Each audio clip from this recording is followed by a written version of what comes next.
Picture this.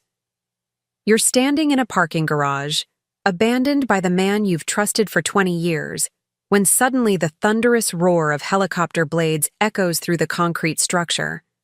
The wind whips your hair as a sleek aircraft descends, and through the pilot's window, you see a face from your past. Someone who represents everything your husband thinks you could never have. That moment when your husband's jaw drops as he realizes exactly who's coming to rescue you? Absolutely priceless. Before we jump back in, tell us where you're tuning in from, and if this story touches you, make sure you're subscribed. Because tomorrow, I've saved something extra special for you. The first sign something was wrong should have been Derek's sudden obsession with his appearance. After 15 years of marriage, my husband had never been one to spend more than 5 minutes in front of a mirror. But lately, he'd been experimenting with expensive hair products and cologne that cost more than our monthly grocery budget. Standing in our Pinnacle Peak master bathroom that Tuesday morning, I watched him adjust his tie for the 4th time, his reflection catching mine in the mirror. "Big presentation today?" I asked, refilling my coffee mug with the French roast. He'd started insisting we buy instead of our usual brand. "Something like that," Derek muttered, not quite meeting my eyes. "Might be late tonight. Crosstech is pushing hard on the Morrison account." The Morrison account. I'd heard that name thrown around our dinner table for months now, always accompanied by Derek's animated explanations about revolutionary software solutions and potential partnerships. As Vice President of Business Development at Crosstech Solutions, Derek had always been passionate about his work, but this particular client seemed to consume his thoughts entirely. "Don't wait up," he added, grabbing his briefcase and planting a perfunctory kiss on my cheek. The cologne was overwhelming, nothing like the subtle aftershave he'd worn throughout our marriage. "Nicole, I need you to handle Tyler's parent-teacher conference Thursday. Can't reschedule the client dinner." I nodded automatically, the same way I'd been nodding for months whenever Derek announced another evening commitment, another weekend. Obligation. Another reason why family plans needed to accommodate his increasingly demanding schedule.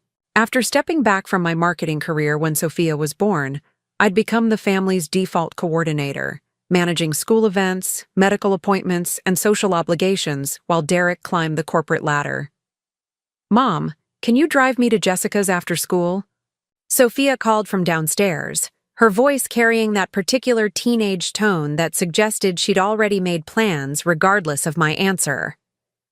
"Sure, sweetheart," I called back, listening to Derek's BMW start in the driveway below. Through our bedroom window, I watched him back out with unusual haste, phone already pressed to his ear before he'd even reached the street. The house felt different after he left, though I couldn't pinpoint exactly why. Tyler had already departed for his senior year classes, leaving me alone with the morning routine I'd perfected over the years. Load the dishwasher, start a load of laundry, review the family calendar on my phone, plan dinner for a family that seemed increasingly scattered. I settled into my home office, a converted spare bedroom where I managed our household finances and volunteered for various school committees. The computer screen illuminated Derek's credit card statement, something I reviewed monthly out of habit rather than suspicion. Most charges were predictable: gas stations, restaurants near his office, business expenses he'd later submit for reimbursement. But scrolling through recent transactions, several entries caught my attention. Charges at upscale restaurants I'd never heard of, always on Tuesday evenings when Derek claimed to be working late. A flower shop purchase last Thursday, though no flowers had appeared in our home. Most puzzling was a recurring charge to something called Aria Spa and Wellness, a name that meant nothing to me but appeared 3 times in the past month. My phone buzzed with a text from Sandra Hayes, my closest friend since our kids had played soccer together in elementary school. "Coffee later? Need to escape the chaos." Sandra ran a successful real estate business and understood the juggling act of managing family life while maintaining some semblance of personal identity. "Absolutely," I replied. 2 o'clock at Starbucks? Perfect. BTW. Saw Derek at Seasons 52 last week. Looked like an important business dinner. Seasons 52. I scrolled back through the credit card statement and found it. A Tuesday evening. Charge for over $200. Derek had mentioned grabbing a quick sandwich at his desk that night, complaining about how busy work had become.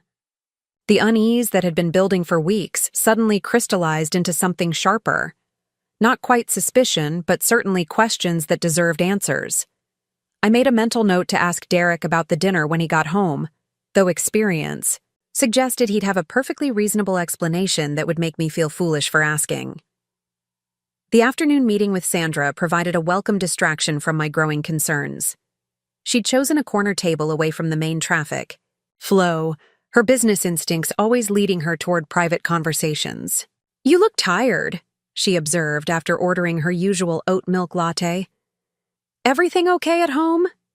"Just the usual chaos," I deflected, though Sandra's sharp eyes suggested she wasn't buying my casual response. "Derek's been working crazy hours. On this new account? Sometimes feels like I'm running a single-parent household." Sandra stirred her drink thoughtfully. "You know, I've been meaning to mention something. Last Thursday, I was showing a property in Paradise Valley, and I could have sworn I saw Derek coming out of one of those luxury apartment complexes. The Meridian, I think. Strange, because I didn't think Crosstech had clients in that area." My stomach tightened. Paradise Valley was 20 minutes from Derek's downtown office, in the opposite direction from our home. "Maybe he was meeting someone there," I suggested, though the explanation felt hollow even as I said it. "Maybe," Sandra agreed, but her tone suggested she harbored the same doubts I was beginning to feel. "Nicole, can I ask you something as a friend?" I nodded, dreading whatever observation she was about to share. "Have you noticed Derek seems different lately? More secretive, maybe?"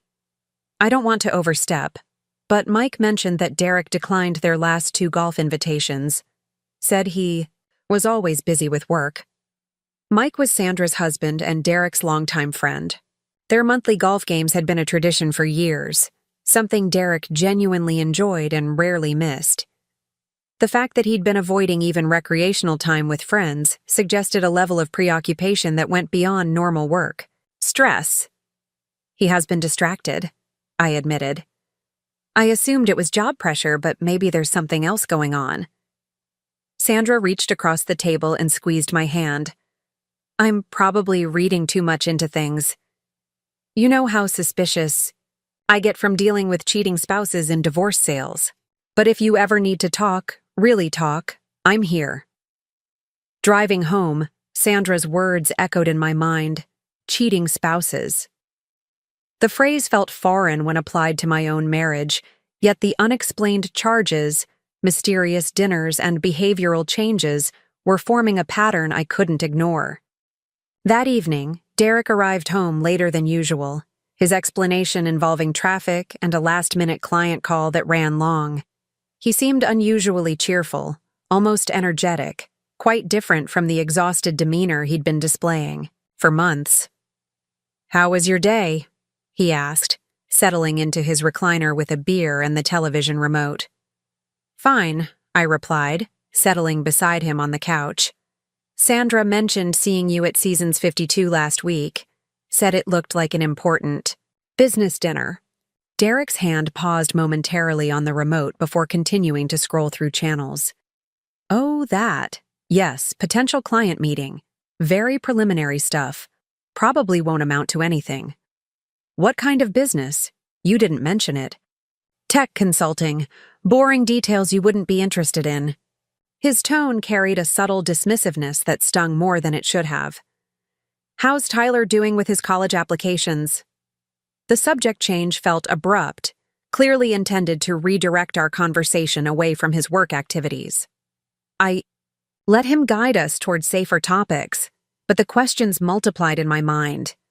When had Derek started assuming I wouldn't be interested in his work? When had our conversations become so surface level that he felt comfortable dismissing my curiosity?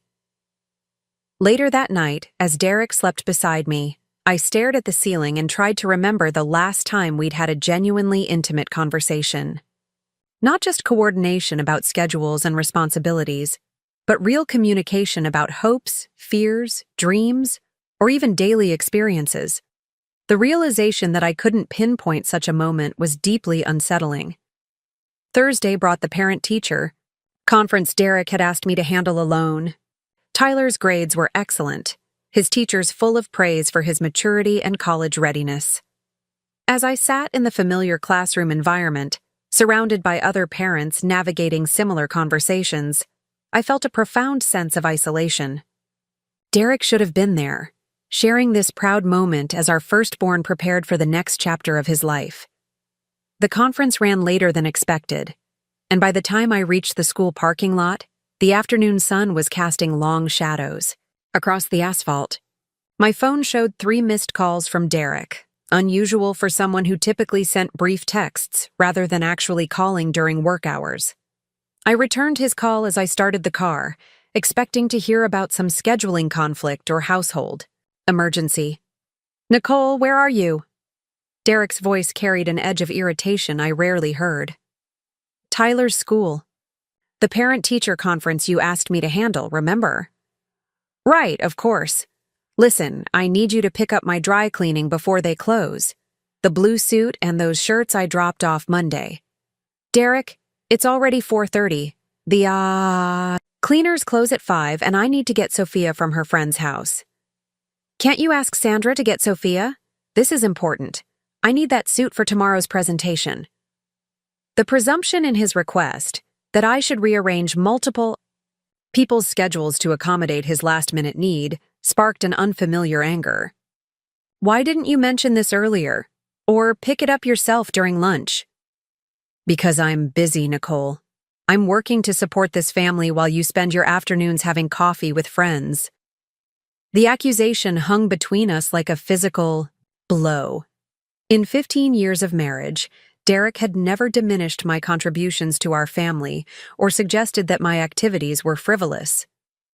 Preparing and narrating this story took us a lot of time, so if you are enjoying it, subscribe to our channel. It means a lot to us. Now back to the story. The person on the other end of the phone sounded like a stranger wearing my husband's voice. "I'll see what I can do," I managed, ending the call before I said something that would escalate the situation further. But as I drove toward the dry cleaners, Sandra's words echoed in my mind with new urgency. Cheating spouses, behavioral changes, secretiveness, sudden criticism of previously accepted routines. The pattern was becoming impossible to ignore, even for someone who had spent 2 decades trusting without question. That evening, Derek seemed oblivious to the tension our earlier conversation had created. He thanked me briefly for retrieving his dry cleaning, then spent the evening absorbed in his laptop, claiming to prepare for the next day's presentation. When I attempted to share details about Tyler's conference, he offered distracted responses that made it clear his attention was elsewhere. I went to bed that night with a growing certainty that my marriage was in trouble, though I still couldn't define the exact nature of that trouble. Derek's behavior suggested someone whose priorities had shifted dramatically, someone who no longer valued the partnership we'd built together. Whether that meant an affair, a midlife crisis, or simply growing apart, I couldn't yet determine. But lying in the darkness, listening to Derek's steady breathing beside me, I made a decision that would prove more significant than I realized at the time. I was going to find out exactly what was happening to my marriage, even if the truth turned out to be painful. The woman who had spent 2 decades accommodating, trusting, and supporting was about to become someone entirely different. Someone who asked hard questions and demanded honest answers. Someone who refused to be dismissed or taken for granted. Someone who was prepared to fight for her family, even if that fight revealed truths she wasn't ready to face. The transformation had begun, though I wouldn't understand its full scope until a helicopter's rotor blades changed everything forever. The photograph changed everything. I discovered it purely by accident, wedged between Derek's laptop and its carrying case when I was cleaning his home office the following Tuesday morning. The image showed Derek and a woman I didn't recognize sharing what appeared to be an intimate dinner at an upscale restaurant. Her hand rested on his arm in a gesture that spoke of familiarity, comfort, possession. Derek's expression was one I hadn't seen directed toward me in months: genuine happiness, engagement, the look of a man completely captivated by his companion. The woman was stunning in an effortless way that made my stomach clench with recognition of my own insecurities. Blonde hair fell in perfect waves around her shoulders, and her smile radiated the kind of confidence I'd once possessed, but had somehow lost along the way.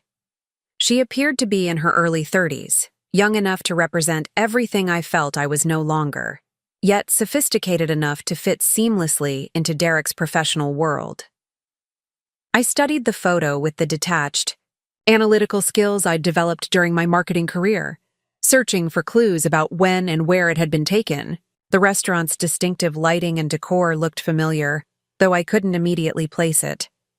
Derek wore the blue shirt I'd ironed for him last Thursday, the same evening he'd claimed to be working late on budget projections. My hands trembled as I photographed the image with my phone before carefully returning it to its original position. The evidence was undeniable, yet part of me still hoped for an innocent explanation. Perhaps she was a client, a colleague, someone whose presence in Derek's life had a legitimate professional justification. But the body language in the photograph suggested a level of intimacy that transcended business relationships. I spent the morning researching private investigation services in Phoenix, though the very act of doing so felt like crossing a line I'd never imagined approaching. The websites all promised discretion, professionalism, and results that would provide clarity in situations exactly like mine. But hiring a detective felt like admitting defeat, acknowledging that my marriage had deteriorated to the point where surveillance had become necessary. Instead, I decided to conduct my own investigation, starting with the credit card statements I'd been reviewing with increasing frequency. This time, I approached them with a different mindset, looking not just for unusual charges, but for patterns that might reveal a hidden routine. The Aria Spa purchases occurred every other Tuesday, always in the late afternoon. The expensive restaurant bills followed a similar pattern, clustered around specific days of the week when Derek claimed to be attending client meetings or working late. Cross-referencing these charges with Derek's work calendar proved illuminating. Many of the dates when large restaurant bills appeared corresponded with evenings when Derek had told me he was too busy to attend family events or school functions. The spa charges coincided with days when Derek had seemed particularly concerned about his appearance, returning home with freshly styled hair and an unusual attention to grooming details. I created a spreadsheet to track the patterns, my marketing background providing the analytical framework to organize the information systematically. What emerged was a clear picture of someone maintaining a double life, complete with regular appointments and expensive gestures that existed entirely outside our family's awareness. The most damning discovery came when I accessed our shared cloud storage account to look for photos from Tyler's recent soccer tournament. Buried in a folder labeled Work Documents were images Derek had apparently forgotten to delete. They showed the same blonde woman from the restaurant photo, this time in more casual settings. One captured her laughing at what appeared to be a hiking trail, dressed in athletic wear that showcased a figure maintained through obvious dedication to fitness. Another showed her in Derek's BMW, taken from the passenger seat with the kind of intimate spontaneity that suggested their relationship had progressed far beyond professional interaction. But it was the final photo that truly shattered any remaining illusions about Derek's fidelity. The image showed the woman lying in bed, clearly taken in the morning light of what I recognized as a hotel room. Her expression was sleepy, content, utterly relaxed in a way that spoke of deep familiarity with whoever was behind the camera. She wore Derek's cross-tech polo shirt, the same one he'd claimed to have left at the office the previous week.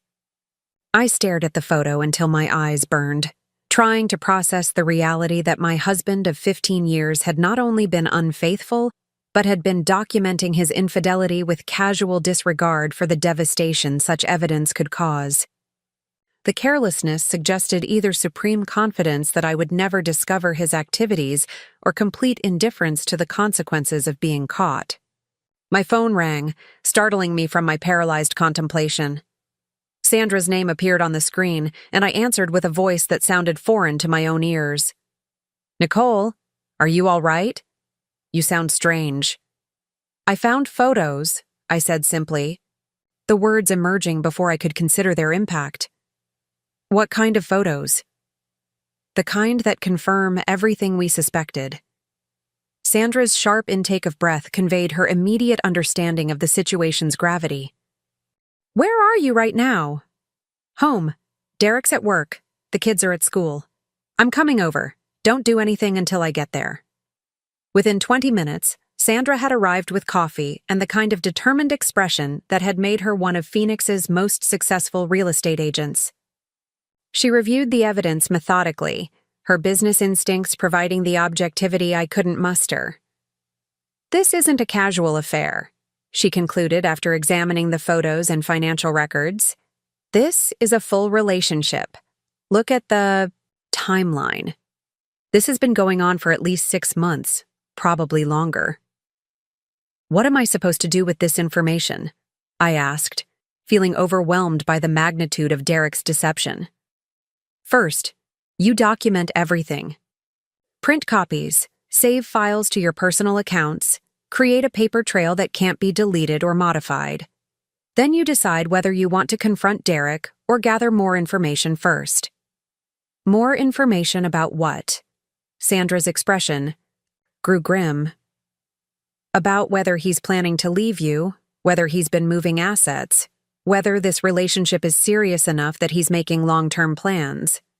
Nicole, men don't usually maintain this level of documentation unless they're either completely careless or preparing for something bigger." The possibility that Derek might be planning to leave our marriage hadn't occurred to me, though it explained the gradual emotional distance and increasing criticism of my lifestyle.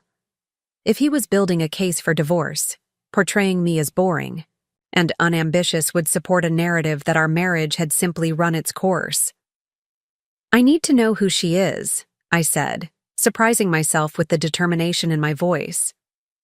"Leave that to me," Sandra replied. "Real estate gives me access to databases and professional networks that can help identify people. If she lives in Paradise Valley, I can probably figure out her name and address within a day or two." That afternoon, while Derek attended what he described as a budget review meeting, I began the process of protecting myself legally and financially. I contacted James Rivera, a divorce attorney Sandra had recommended, explaining that I needed a consultation about asset protection in marriage dissolution cases. His availability for the following morning suggested that my situation was neither unique nor particularly urgent in the world of family law. I also opened a separate checking account at a different bank, transferring a modest amount from our joint savings to ensure I had independent access to funds. The action felt simultaneously reasonable and deeply sad, a practical acknowledgement that the marriage I'd invested 15 years of my life building was likely beyond repair. Derek returned home that evening in an unusually cheerful mood, humming while he sorted through the mail and commenting positively about dinner preparations. His good spirits felt grotesque given what I now knew about his activities, but I maintained normal conversation while studying his behavior for additional clues. "How was the budget meeting?" I asked as we sat down to eat. "Productive. Very productive." Derek's smile seemed genuine, which only deepened my sense of living with a stranger. "Crosstech is expanding faster than anyone anticipated. Lots of opportunities for advancement." "That's wonderful. Will the expansion affect your travel schedule?" Derek paused with his fork halfway to his mouth, and I caught a flicker of something. Calculation, perhaps, before he answered. "Possibly. There might be some overnight trips to Los Angeles and San Diego over the next few months. Client development requires face-to-face relationship building." I nodded appropriately, while wondering whether these future business trips were genuine or whether Derek was laying groundwork for extended time away from home. The ease with which he discussed potential travel suggested someone comfortable with deception, someone who had been practicing lies until they felt as natural as truth. Later that evening, as Derek worked on his laptop in the living room, I retreated to our bedroom and called Marcus Thompson. Marcus had been my closest friend. During college, a relationship that had evolved into a successful helicopter tour business in Phoenix after his military service. We'd maintained contact over the years, though Derek had always seemed uncomfortable with my friendship with someone he considered overly adventurous and unconventional. "Nicole? This is a surprise. How are you?" "I've been better," I admitted. "Marcus, I need to ask you something, and I promise I'll explain more later. Do you still do private helicopter services? Not tours, but transportation." "Of course. Corporate executives, special events, emergency situations. Why? Are you planning something exciting?" "Potentially. Can I call you tomorrow? I might need your help with something unusual." "You've got my curiosity up now. Whatever you're planning, count me in. You know I've always been ready for an adventure." After ending the call, I felt a strange sense of anticipation that had nothing to do with romantic possibility and everything to do with reclaiming some sense of personal agency. Marcus represented a part of my life that Derek had gradually discouraged, the part that had once embraced spontaneity and risk. The fact that Derek disapproved of our friendship now seemed less like reasonable caution and more like controlling behavior designed to limit my independence. The meeting with James Rivera the following morning provided clarity about the legal landscape I was entering. Arizona's community property laws meant that assets acquired during marriage would be divided equally unless a prenuptial agreement specified otherwise. Since Derek and I had married young and optimistic, no such agreement existed. "The key question," James explained, "is whether your husband has been hiding assets or preparing for divorce without your knowledge. Men who plan to leave often start moving money months or even years before filing papers." "How would I know if that's happening?" "We'd need to examine all financial records, including business accounts, investment portfolios, and any assets. He might have acquired separately. If he's been planning this for a while, there might be accounts or investments you don't know about." James provided a checklist of documents to gather and recommended a forensic accountant who specialized in uncovering hidden assets in divorce cases. The complexity of the process was overwhelming, but the alternative, remaining ignorant while Derek potentially planned my financial devastation, was unacceptable. That afternoon, Sandra called with information about Derek's companion. Her name is Brittany Walsh. She's 32, works as a marketing consultant, lives in a luxury apartment complex in Paradise Valley. No husband, no kids, drives a white Lexus. I also discovered something interesting. She's been working with Crosstech as an independent contractor for the past 8 months. The timeline aligned perfectly with the beginning of Derek's behavioral changes. Their relationship had clearly evolved from professional to personal, with Derek's position at Crosstech providing the perfect cover for extended contact.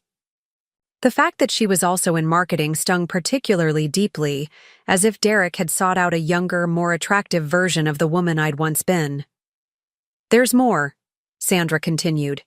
"I checked property records, and Brittany's apartment rent is $4,800 a month. That's expensive even for Paradise Valley, especially for someone who's theoretically working as an independent contractor. Either she's extremely successful or someone is helping with her expenses." The implication was clear. Derek might be financing Brittany's lifestyle using our family's resources, turning our joint savings into support for his affair. The possibility that my own money was funding my husband's betrayal added a layer of violation that went beyond emotional infidelity. That evening, I watched Derek with new eyes, searching for signs of deception in every gesture and expression. When he mentioned working late the following day, I made a mental note to drive by his office building. When he spent 30 minutes in the bathroom preparing for bed, I wondered whether he was texting Brittany. Every routine interaction felt like a performance designed to maintain the illusion of normal marriage while concealing activities that were systematically destroying our family. But along with the pain and anger, I felt something unexpected emerging. A cold determination that surprised me with its intensity. Derek clearly believed he could manipulate and deceive me indefinitely, that I would remain the compliant wife who managed his household while he pursued excitement elsewhere. He had underestimated the woman he'd married, forgotten that I'd once been capable of independent thought and decisive action. As I lay awake that night, listening to Derek's peaceful breathing beside me, I began formulating a plan that would force him to confront the consequences of his choices. I was tired of being a passive victim in my own life, tired of discovering humiliating truths while Derek controlled the narrative of our marriage. If he wanted to destroy our family for a relationship with a woman young enough to be impressed by expensive dinners and secret hotel rendezvous, he was going to learn that actions carried consequences. The next phase of my investigation would require courage I wasn't certain I possessed, but the alternative, continuing to live as an unknowing participant in Derek's elaborate deception, was no longer tolerable. The woman who had once built successful marketing campaigns and managed complex projects was still inside me somewhere, and it was time to let her take control of this situation. Derek had made a critical error in assuming I would remain ignorant and compliant. He was about to discover exactly how wrong he could be. The surveillance began on a Wednesday morning when Derek announced another late client dinner. I'd spent the previous 2 days preparing for this moment, purchasing a small digital camera with a telephoto lens and mapping out the locations I'd discovered through my investigation. The Crosstech building sat in downtown Phoenix's business district, a gleaming tower with underground parking and multiple exit points that would require strategic positioning to monitor effectively. I positioned myself across the street at a coffee shop with outdoor seating, ordering a drink I had no intention of finishing while keeping my eyes fixed on the building's main entrance. Derek's BMW was parked on the 3rd level of the attached garage, visible from my vantage point through the structure's open design. The waiting felt interminable, each passing minute stretching like hours as office workers streamed out of the building in the late afternoon exodus. At 6:15, Derek emerged from the elevator bank with a woman who matched Brittany Walsh's description perfectly. Even from a distance, her confidence was unmistakable, the way she moved through space with absolute certainty of her welcome wherever she went. Derek's body language around her was completely different from his interactions with me, animated and attentive in a way that made my chest tighten with recognition of what I'd lost.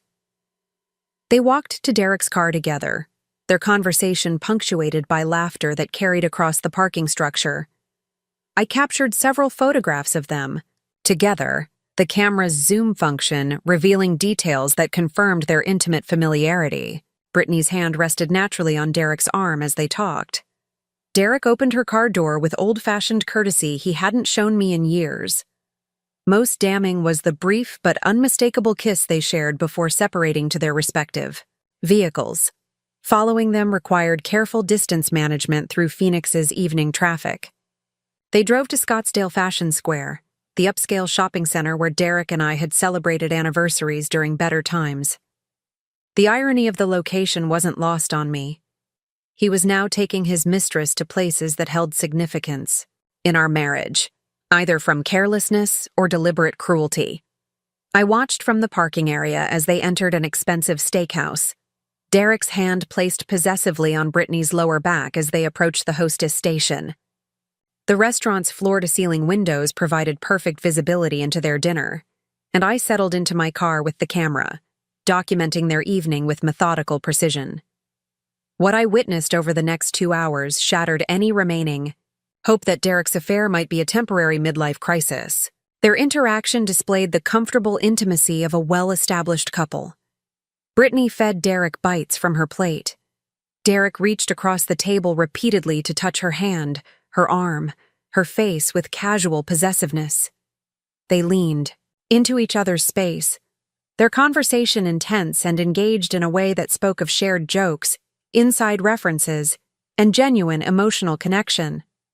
When Derek excused himself to use the restroom, Brittany pulled out her phone and began taking selfies with the restaurant's ambiance as backdrop. Her expression was radiant, the look of a woman completely secure in her relationship status. She wasn't hiding their connection or worried about being discovered. This wasn't a guilty affair conducted in shadows, but a confident relationship that Derek was simply concealing from his inconvenient family obligations. The most devastating moment came when Derek returned to the table carrying a small wrapped box. Even from my distant observation point, Brittany's delighted reaction was unmistakable. She opened the gift to reveal what appeared to be jewelry, her enthusiasm genuine and overwhelming. Derek stood to clasp a necklace around her neck, the gesture tender and ceremonial.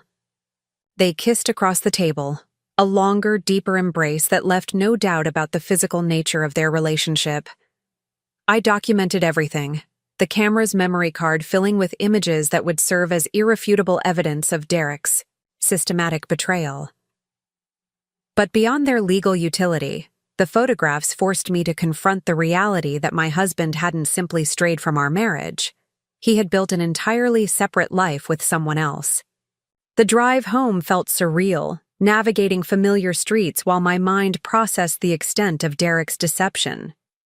He hadn't just been unfaithful, he'd been actively courting another woman with the same gestures and attention he'd once shown me. The necklace purchase represented money taken from our joint accounts to buy gifts for his mistress, a financial betrayal that compounded the emotional devastation. Derek arrived home 3 hours after I did, his explanation involving a client emergency that had extended their dinner meeting significantly. He seemed relaxed and satisfied, the demeanor of someone whose evening had gone exactly as planned. When I asked about the client's concerns, Derek provided vague responses about software integration challenges, his answers confident enough to suggest he'd prepared this story in advance. The following morning brought a call from James Rivera with updates about the forensic accounting investigation. "We've uncovered some concerning patterns," he reported. "Your husband has been moving money into investment accounts you weren't aware of, and there's evidence of significant cash withdrawals that don't correspond to documented expenses." "How much money are we talking about?" "Over the past 8 months, approximately $60,000 has been moved or withdrawn from your joint accounts. The transactions were spread out to avoid triggering automatic notifications, but the pattern is clear when examined comprehensively. $60,000. The number represented months of Derek's salary, money that should have been securing our family's future but had instead been funding his affair. I thought about Brittany's expensive apartment, her designer clothes, the jewelry Derek had presented with such ceremony. My own financial contributions to our marriage, through years of managing household expenses and foregoing my own career advancement, had subsidized Derek's betrayal. "What are my options?" I asked James. "We can file for immediate asset protection, freezing joint accounts, and requiring court approval for major financial decisions. It's aggressive, but given the evidence of financial misconduct, a judge would likely approve the request." The decision felt momentous, a point of no return that would irrevocably alter the landscape of my marriage. But Derek's actions had already crossed lines that made reconciliation impossible. He'd chosen to systematically deceive and financially exploit our partnership while building a future with another woman. Protecting myself wasn't vengeful. It was necessary. "File the paperwork," I instructed James. "I want the accounts frozen by Monday." That afternoon, I met with Marcus Thompson at his helicopter tour office near Scottsdale Airport. The facility was larger and more sophisticated than I'd expected, with multiple aircraft and a staff that suggested Marcus had built a genuinely successful business. He greeted me with the same infectious enthusiasm that had made him such a compelling presence during college, though the years had added maturity and focus to his natural charisma. "You look troubled," he observed as we settled in his office. overlooking the airfield. "This isn't a social visit, is it?" "Derek's having an affair," I said simply, surprising myself with how easily the words emerged. "It's been going on for months, and I have evidence that he's been using our money to support her." Marcus's expression darkened with protective anger. "That bastard. Nicole, I'm sorry. What can I do to help?" I need to confront him in a way that makes it impossible for him to lie or manipulate the situation. He's become very skilled at controlling conversations and making me doubt my own perceptions. "And you think a helicopter might help with that somehow?" I explained my developing plan, the idea that had been forming since discovering Derek's relationship with Brittany. Derek valued appearance and status above almost everything else. His affair with a younger woman was partly about ego and the validation of still being attractive to someone like Brittany. If I could demonstrate that I had options he'd never considered, that I wasn't the dependent housewife he'd begun treating me like, it might shatter his assumptions about controlling our divorce proceedings. "So, you want to stage a dramatic rescue?" Marcus asked, his grin suggesting he found the concept appealing. "I want to remind Derek that he doesn't know everything about my life or my capabilities. He's been treating me like I'm boring and predictable, someone who will accept whatever he decides to do with our marriage. I want him to realize he's miscalculated." Marcus leaned back in his chair, considering the logistics. "When and where are you thinking?" "This Saturday. Derek's taking Brittany to some charity gala at the Scottsdale Fashion Square. It's a public event where they'll be seen together for the first time, essentially announcing their relationship to Derek's professional network. He's told me he has to work late, but I know the truth." "You want to confront them at the gala?" "Not exactly. I want to be there when they leave, when Derek thinks he's succeeded in publicly transitioning from his secret affair to an open relationship. I want him to see that I'm not the woman he thinks I am." Marcus nodded slowly, his expression indicating he understood both the practical and psychological aspects of what I was proposing. "This is about reclaiming your power." "Exactly. Derek has spent months making me feel invisible, irrelevant, boring. He's convinced himself that I'm someone who will accept being discarded without a fight. I want to show him he's wrong." We spent the next hour discussing timing, logistics, and the various permits required for the operation I was envisioning. Marcus's enthusiasm for the project was infectious, his confidence that we could execute something memorable helping to solidify my own determination.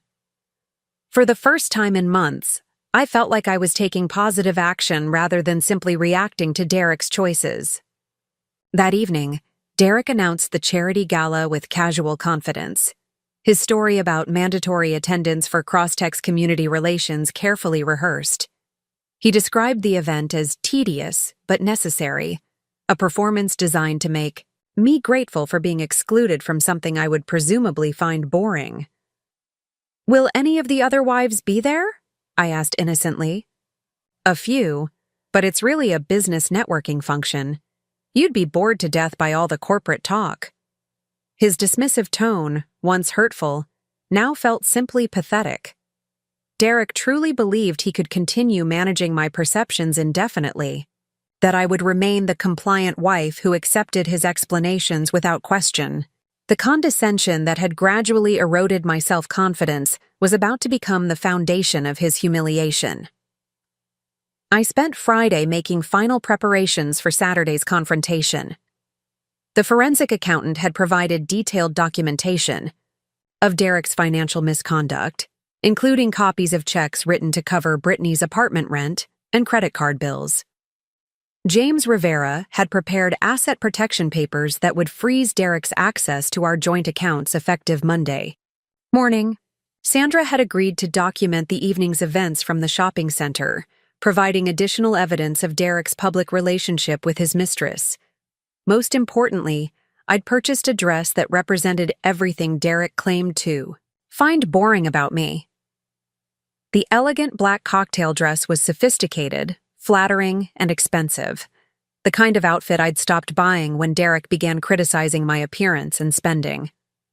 I'd also made an appointment at an upscale salon, investing in professional hair and makeup that would remind Derek of the woman he'd fallen in love with years earlier. As I prepared for bed Friday night, Derek seemed unusually nervous about the following evening's event. He spent extra time selecting his outfit, asked multiple questions about whether his appearance met professional standards, and made several references to the importance of making a good impression on potential clients. His anxiety suggested that Saturday's gala represented something significant in his relationship with Brittany, possibly their first public appearance as a couple. "You seem stressed about this event," I observed as Derek examined himself in our bedroom mirror. "It's a big opportunity for cross-tech. A lot of important people will be there. Including anyone I might know?" Derek's pause was almost imperceptible, but I caught the moment of calculation before he answered. "Probably not. Most of the attendees are from the tech and consulting industries." The lie was so smooth that it might have been convincing if I hadn't already confirmed Brittany's attendance through social media research. She'd posted about shopping for the perfect dress, mentioning her excitement about a special evening with someone important. Derek's confidence in his ability to deceive me was about to become his greatest liability. Saturday morning arrived. With the crystalline clarity that characterized Phoenix's winter weather, perfect conditions for helicopter operations.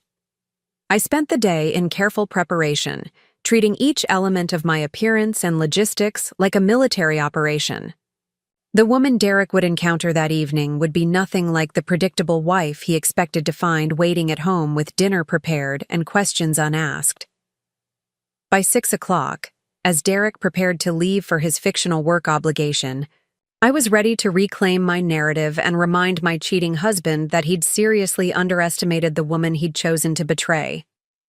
The charity gala was everything Derek had promised it would be. An elegant affair filled with Phoenix's business elite gathering in the Fashion Square's grand ballroom.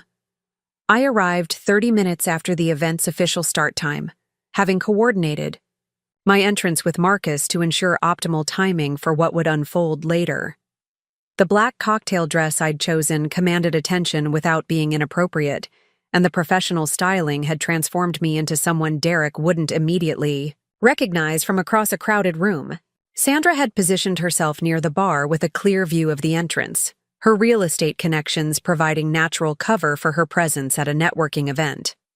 She caught my eye with a subtle nod, confirming that Derek and Brittany had arrived 20 minutes earlier and were currently making rounds among the corporate tables near the silent auction displays. I accepted a glass of wine from a passing server and began my own circulation through the crowd, deliberately avoiding Derek's section while observing him from various angles throughout the ballroom. The transformation in his demeanor was striking. He moved with confidence and animation I hadn't seen in months, clearly energized by Brittany's presence and the opportunity to introduce her to his professional network. Brittany wore a stunning red dress that emphasized her figure and youth, the kind of outfit that would have made me feel self-conscious just months earlier, but now simply reinforced my understanding of Derek's priorities. She clung to his arm, with practiced elegance, laughing at his conversations and contributing comments that suggested she'd been carefully coached about the attendees and their business interests. What struck me most powerfully was how naturally Derek inhabited the role of Brittany's devoted companion. This wasn't a man struggling with guilt about his infidelity, but someone who had seamlessly transitioned into a new identity. He introduced Brittany to colleagues with the pride of someone showing off a prized acquisition, his body language suggesting ownership and satisfaction rather than the furtive anxiety of someone conducting a secret affair. I positioned myself near enough to overhear several of these introductions, Derek's explanations carefully crafted to suggest Brittany was a business associate whose presence at the gala had professional justification. But his colleagues' reactions indicated they weren't fooled by the transparent fiction.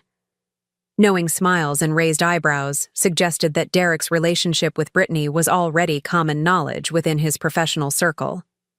Nicole Patterson? The voice belonged to Robert Chen, Crosstech's chief technology officer, and someone Derek had brought to our home for dinner parties in years past. I almost didn't recognize you. You look incredible. Thank you, Robert. It's wonderful to see you. Is Derek here tonight? I saw him earlier but haven't had a chance to connect. Robert's question carried undertones that suggested he was fishing for information about our marriage, perhaps wondering whether I was aware of Derek's very public relationship with his much younger companion. His expression combined curiosity with what might have been sympathy, the look of someone who possessed uncomfortable knowledge about my personal situation. Derek mentioned he might stop by, I replied with deliberate vagueness. He's been so busy with new client development lately. Yes, I've noticed he's been very focused on expanding the business. Robert's pause before the word focused was loaded with meaning. Well, please give him my regards when you see him. The conversation confirmed my suspicion that Derek's affair was no longer secret within his professional environment. His colleagues were witnessing his relationship with Brittany firsthand, which meant my humiliation was already public knowledge among people who had known us as a couple for years.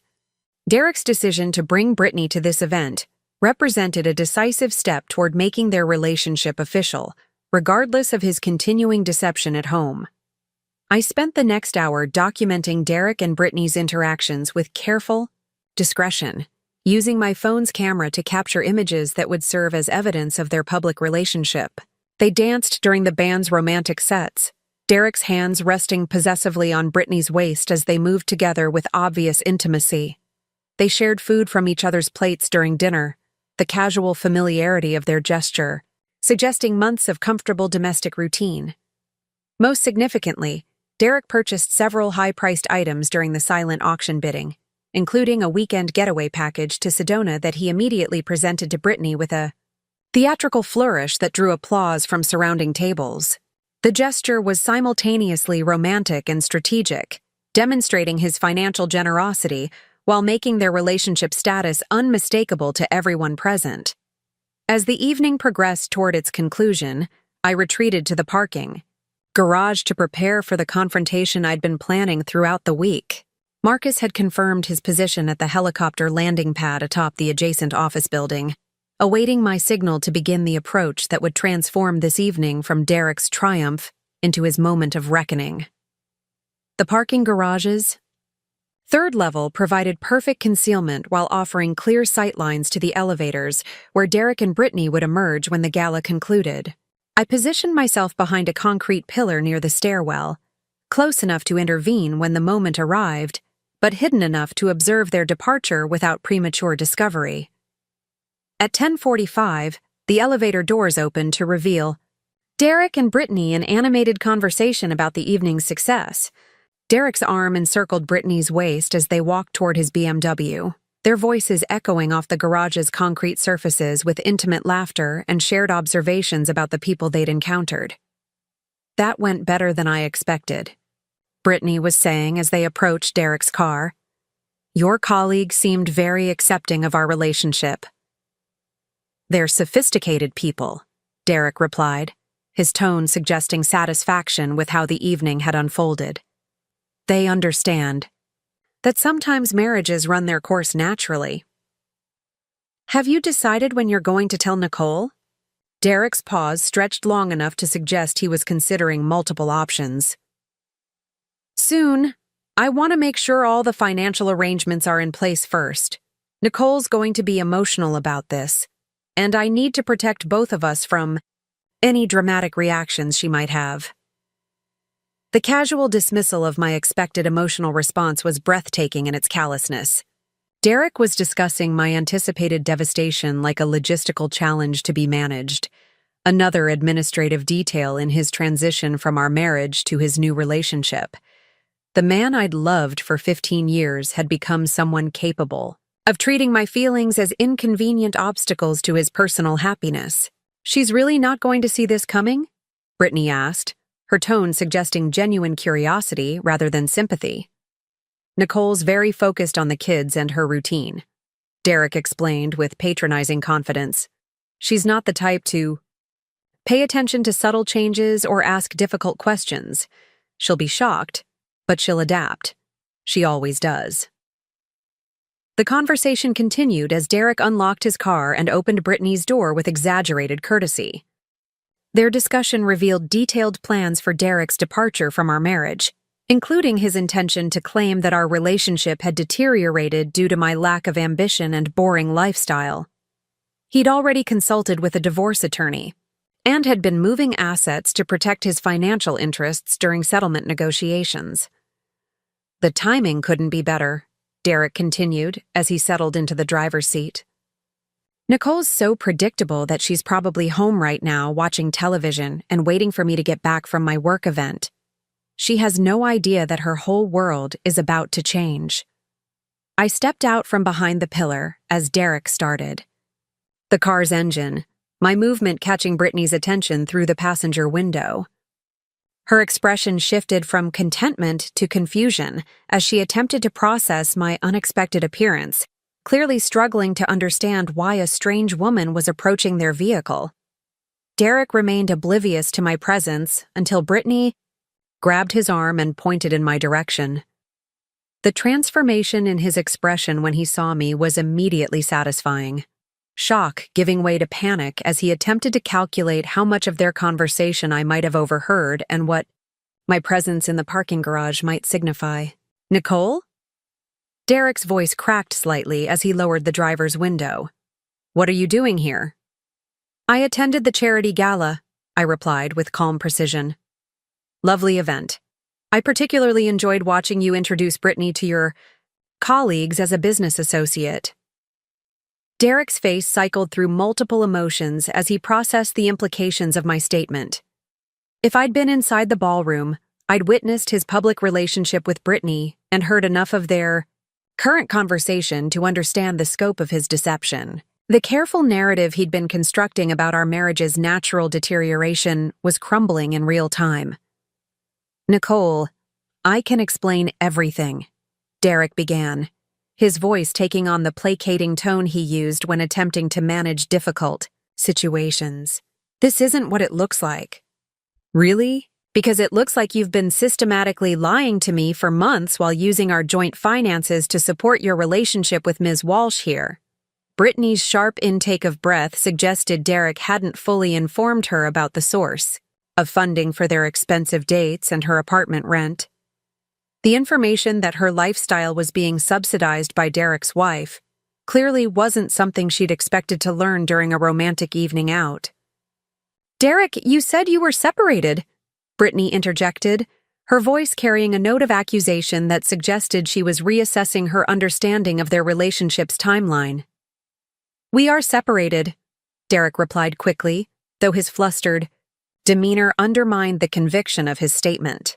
"Emotionally separated. Nicole and I haven't been truly connected for years." "Interesting perspective," I observed, "especially considering you were sleeping in our shared bed just last night and asking me to pick up your dry cleaning this morning." The precision of my response clearly rattled Derek further, his confidence in his ability to control the conversation evaporating as he realized I possessed detailed knowledge of his activities and wasn't going to be easily manipulated or dismissed. It was at that moment that the distant sound of helicopter rotors began echoing through the parking garage, growing steadily louder as Marcus approached from the office building's landing pad. Derek's head turned toward the sound with confusion, clearly unable to process why aircraft noise was becoming increasingly prominent in what should have been a simple confrontation between estranged spouses. "What is that?" Brittany asked nervously, her earlier confidence completely dissolved. "That would be my ride," I replied, unable to suppress a smile as the helicopter's spotlight swept across the parking garage's upper level. Derek's expression shifted from confusion to something approaching panic as the aircraft settled into a hovering position directly above our location. Its rotor wash creating a dramatic windstorm that sent loose papers and debris swirling around the concrete structure. The sound was overwhelming, making conversation impossible and transforming the enclosed space into something resembling a movie set. Marcus's voice crackled through a bullhorn from the helicopter's cabin. "Mrs. Patterson, your transportation has arrived. Please proceed to the roof level for immediate departure." The theatrical precision of the moment was everything I'd hoped it would be.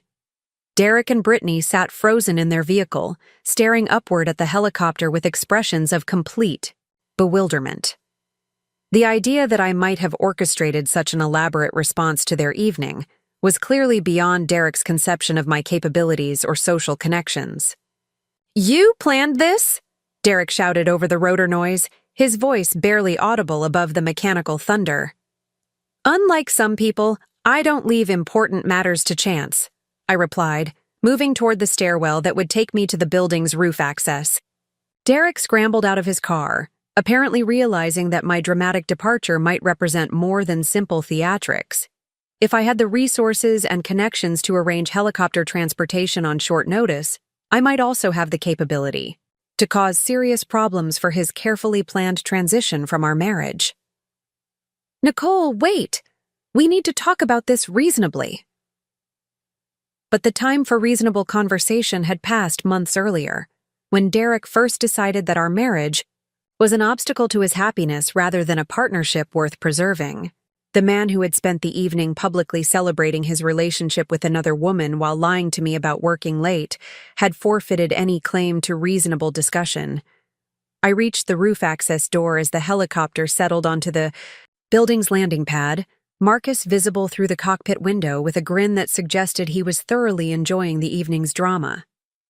The aircraft was sleek and professional, exactly the kind of impressive transportation that would reinforce Derek's growing realization that he'd seriously underestimated the woman he'd chosen to betray. Derek burst through the roof access door. Just as I reached the helicopter's passenger compartment, his expensive suit disheveled from his hurried pursuit, and his expression wild with panic and confusion. "Who is that?" he shouted, pointing at Marcus while struggling to be heard over the engine noise. "Someone who values loyalty," I replied, accepting Marcus's assistance into the passenger seat. "Nicole, you can't just leave. We have children. We have responsibilities." "We had a marriage," I corrected him. "You decided to terminate that arrangement in favor of other priorities. Now you get to experience the consequences of that decision." Derek's face contorted with a mixture of rage and desperation as the helicopter began its ascent, the dramatic downdraft from the rotors forcing him to step back from the aircraft. Through the passenger window, I could see Brittany standing beside Derek's BMW in the parking garage below, her red dress bright against the concrete as she stared upward at our departure with obvious shock. The view of Phoenix spreading out beneath us was breathtaking, the city's lights creating a glittering tapestry that stretched to the horizon.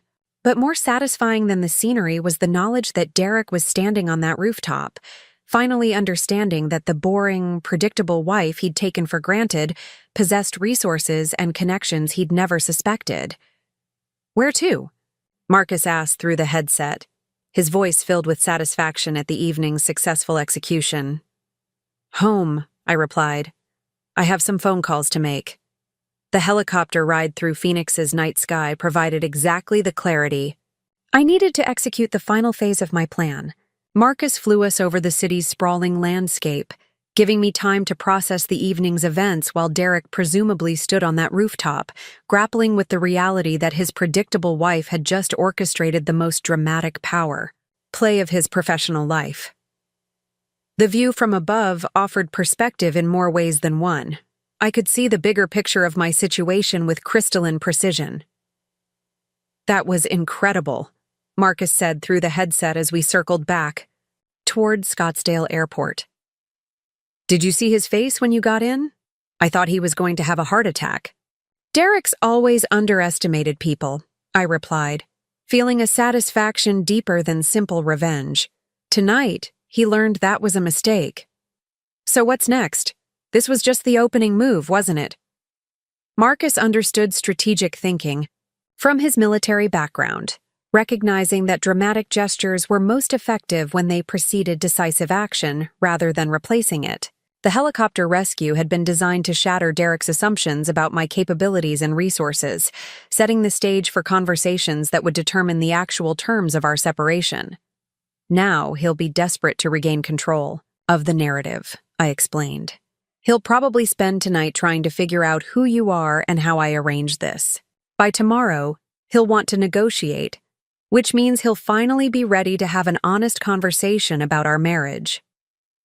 We landed at Marcus's facility near midnight, the desert air crisp and clean after the emotional intensity of the evening's confrontation.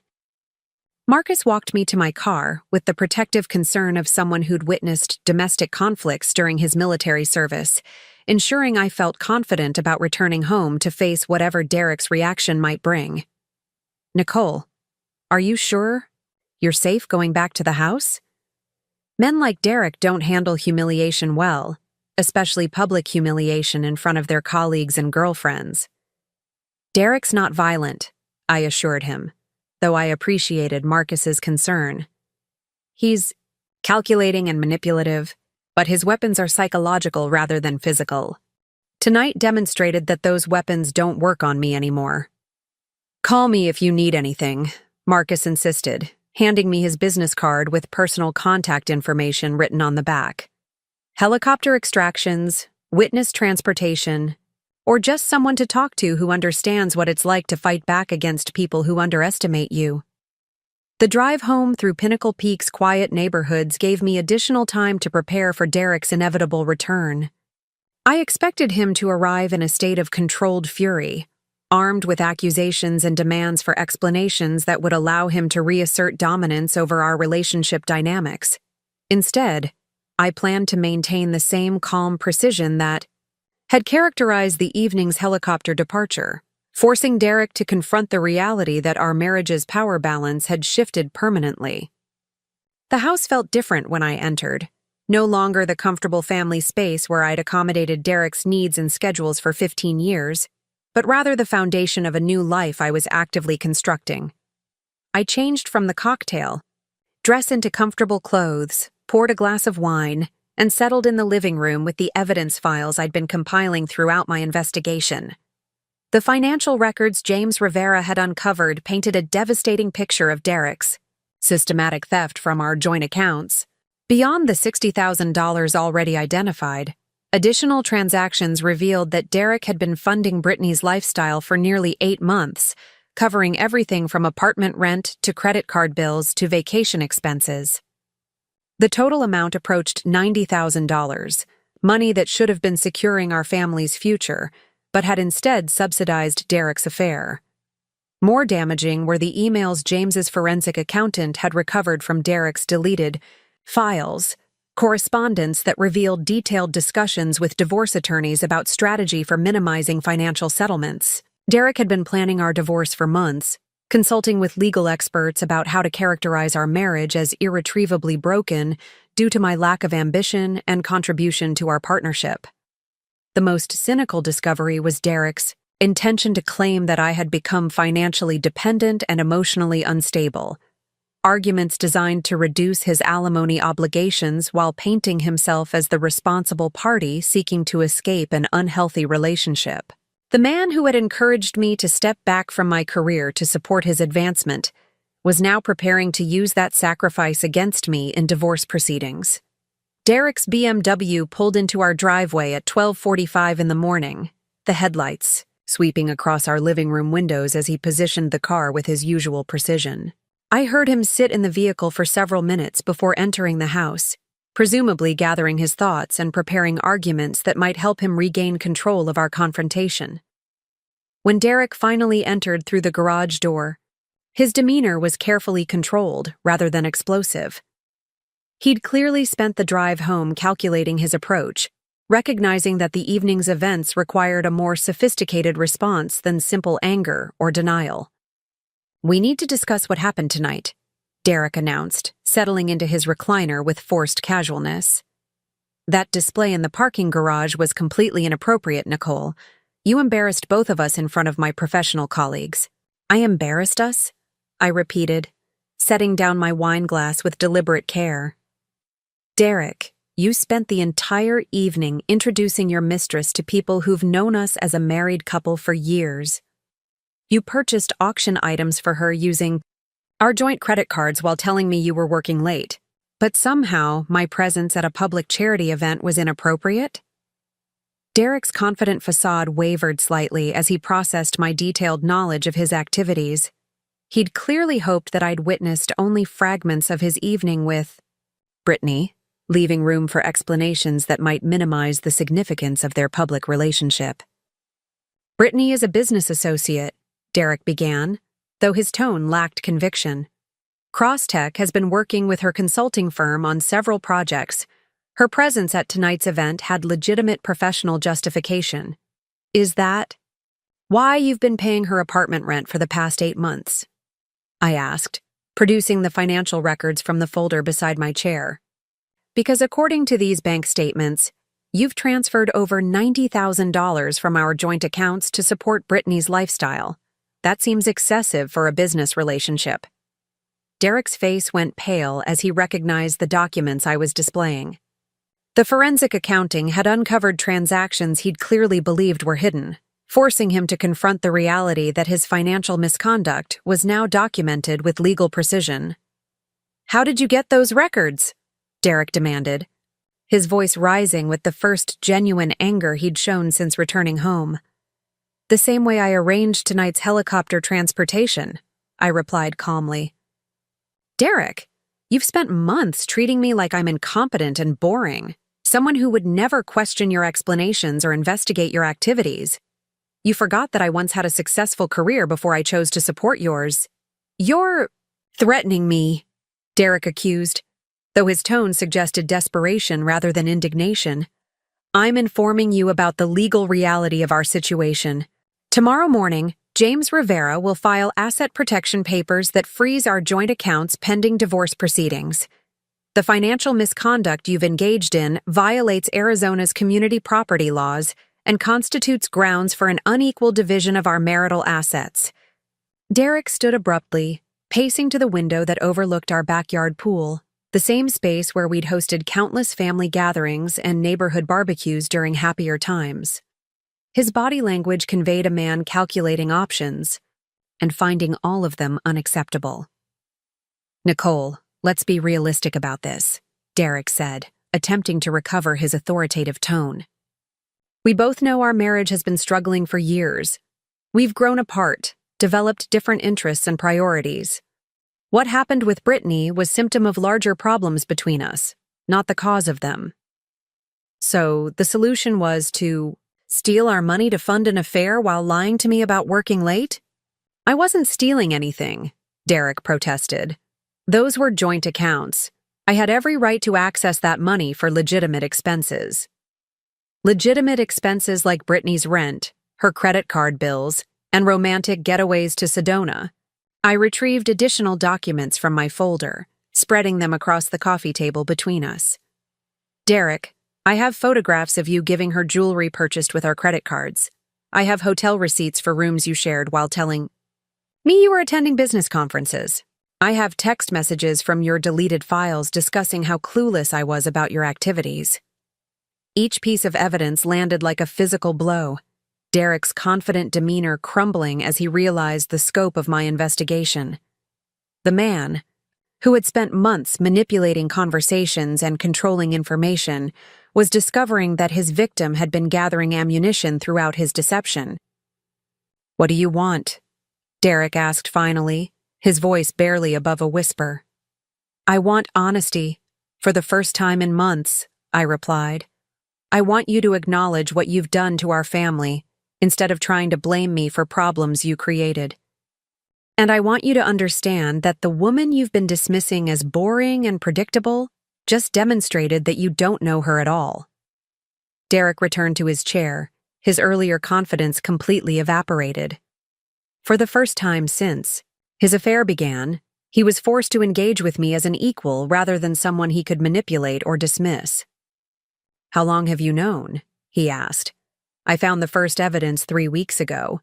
The complete picture took longer to develop, but I've been documenting everything since then." "And the helicopter? That wasn't random.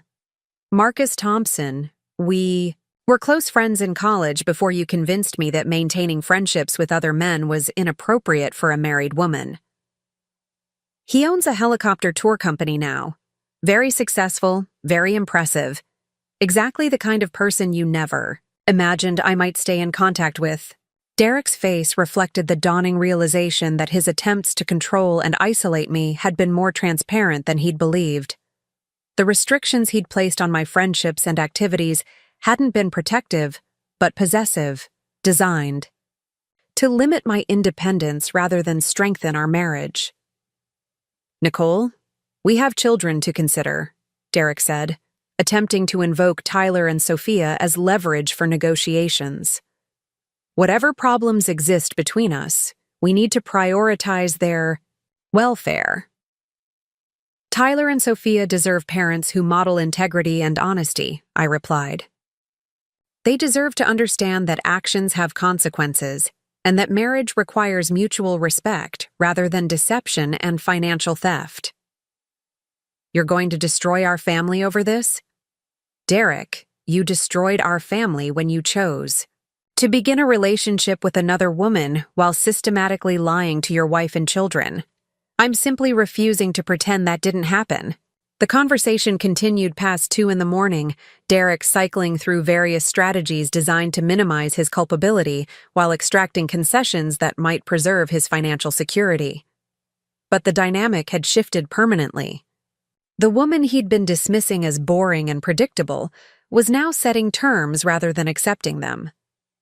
By dawn, we'd reached a preliminary agreement that acknowledged the irreparable damage to our marriage while establishing parameters for a civilized divorce.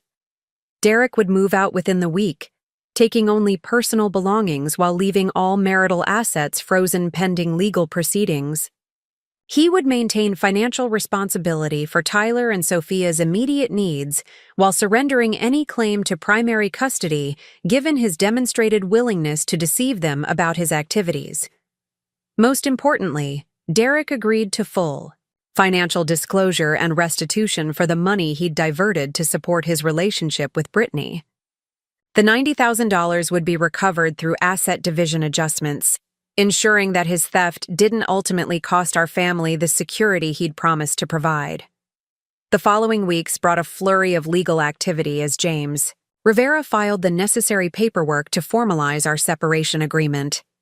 Derek's attempts to negotiate more favorable terms were hampered by the extensive evidence of his misconduct, forcing him to accept conditions that reflected the reality of his choices rather than his preferred narrative about our marriage's natural deterioration. Brittany Walsh disappeared from Derek's life with remarkable speed once the financial support ended and the legal complications became apparent. The woman who had seemed so devoted during expensive dinners and romantic getaways proved less enthusiastic about Derek's company when it came without subsidized apartments and credit card payments. Her departure left Derek emotionally devastated while providing satisfying confirmation that their relationship had been more transactional than romantic. Tyler and Sophia handled their parents' divorce with the resilience that teenagers often display when adult dishonesty is finally acknowledged rather than concealed. Tyler expressed relief that the tension in our household had finally been explained, while Sophia initially blamed me for disrupting her familiar family structure, before gradually understanding the difference between causing problems and revealing them. "Mom, are you going to keep flying in helicopters?" Sophia asked one evening as we prepared dinner together, our new routine providing opportunities for conversations that had been impossible when our family dynamics revolved around Derek's schedule and preferences. "Probably not regularly," I replied, smiling at the memory of that dramatic evening. "But it's good to know that I can when the situation calls for it." 6 months after Derek's departure, I accepted a position with a Phoenix marketing firm that specialized in crisis management and reputation rehabilitation. The skills I developed during my investigation of Derek's activities translated perfectly to helping businesses navigate complex public relations challenges, and my legal background provided additional value in situations involving litigation or regulatory complications. Marcus Thompson became a regular presence in my life, though our relationship developed slowly and carefully, given the circumstances of our reconnection. His understanding of strategic thinking and appreciation for decisive action provided a foundation for friendship that felt completely different from the accommodating dynamic that had characterized my marriage to Derek. You know, Marcus observed during one of our weekend hiking trips in the Sonoran Desert, that night at the parking garage was probably the most satisfying extraction mission I've ever flown. Even more than your military operations? Those were about completing objectives and bringing everyone home safely, Marcus explained. That night was about watching someone reclaim their power from people who thought they could take it permanently. That's a different kind of satisfaction. Entirely. The legal proceedings concluded with a settlement that reflected Derek's financial misconduct while ensuring Tyler and Sophia's educational expenses remained fully funded. Derek retained his position at Crosstech, though his professional reputation suffered significant damage from the public exposure of his affair and the dramatic circumstances of our separation. The helicopter rescue had become legendary among Phoenix's business community, a cautionary tale about underestimating supposedly predictable spouses. 1 year after that transformative evening, I attended another charity gala at the same venue, where Derek had publicly celebrated his relationship with Brittany. This time, I arrived as the guest of honor, recognized for my volunteer work with an organization that provided legal assistance to women navigating divorce proceedings complicated by financial deception. The parking garage held no traumatic associations as I retrieved my car after the evening's festivities. Instead, walking through that space reminded me of the moment when I'd chosen to fight back against someone who had systematically undermined my confidence and independence. The concrete structure where Derek had expected to control another conversation had become the launching pad for a new life built on my own terms. As I drove home through Phoenix's glittering streets, I reflected on the journey from that devastating morning when I discovered Derek's affair to this evening when I'd been celebrated for helping other women navigate similar betrayals. The woman who had once accommodated and trusted without question had become someone who asked hard questions and demanded honest answers. Derek had been right about one thing: that evening's helicopter rescue had indeed blown my mind. Just not in the way he'd ever imagined when he made that promise about birthday surprises. Sometimes the most transformative gifts come disguised as betrayals, forcing us to discover strengths we never knew we possessed, and opening doors we never knew existed. The sound of helicopter rotors would always remind me that the most boring, predictable people are often the ones with the most surprising capabilities. And sometimes the best revenge is simply becoming the person your enemies never believed you could be.